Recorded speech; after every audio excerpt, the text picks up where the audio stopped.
সর্বপ্রথম দাবি হলো ওল্ড পেনশন স্কিম। যে পুরনো পেনশন স্কিম ছিল, যেটা 2004 সালে বন্ধ করে দেওয়া হয়েছিল, তার পরিবর্তে নিউ পেনশন স্কিম, যার নাম করা হয় ন্যাশনাল পেনশন স্কিম, চালু করা হয়েছে। তাই আমরা বিরোধিতা করে আসছি এবং আমাদের বিরোধিতার ফলে এখন 2 মাস আগে সেন্ট্রাল গভর্নমেন্ট এনপিএসটা পাল্টে ইউপিএস নিয়ে এসছে, ইউনিফাইড পেনশন স্কিম। আমরা সেটা বাতিল করেছি। কেন? এনপিএস আর ইউপিএস প্রায় এক।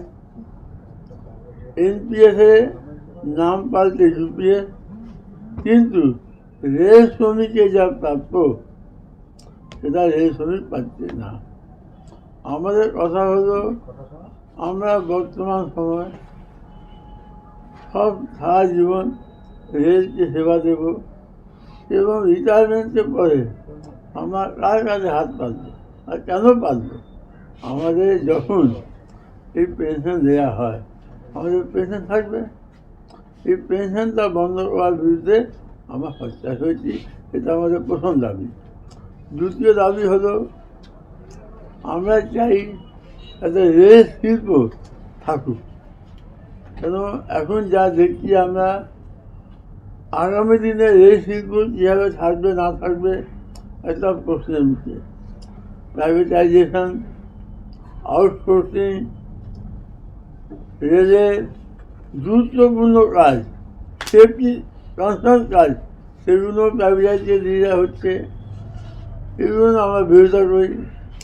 আমরা বলি, যেহেতু আমরা আমাদের ভবিষ্যৎ নিয়ে ভাবছি, ঠিক সেভাবেই আমরা মনে করি আগামী প্রজন্ম, তাদের ভবিষ্যৎ নিয়ে আমাদের ভাবা উচিত।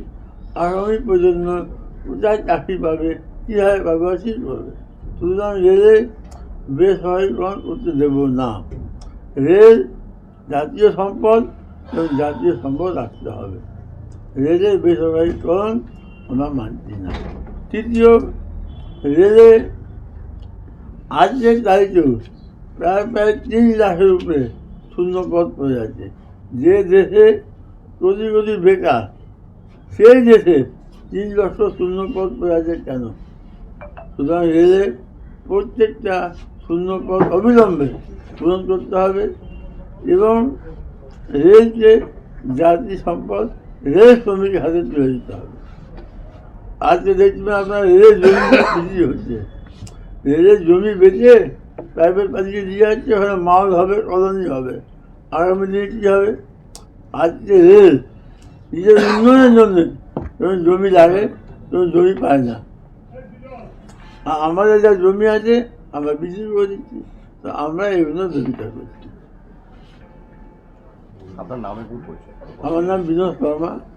আমি ইসরায়েলের মেহনত কংগ্রেসের সভাপতি এবং আমাদের যে জাতীয় ফেডারেশন আছে এনএফআইআর, তার আমি অ্যাসিস্ট্যান্ট জেনারেল।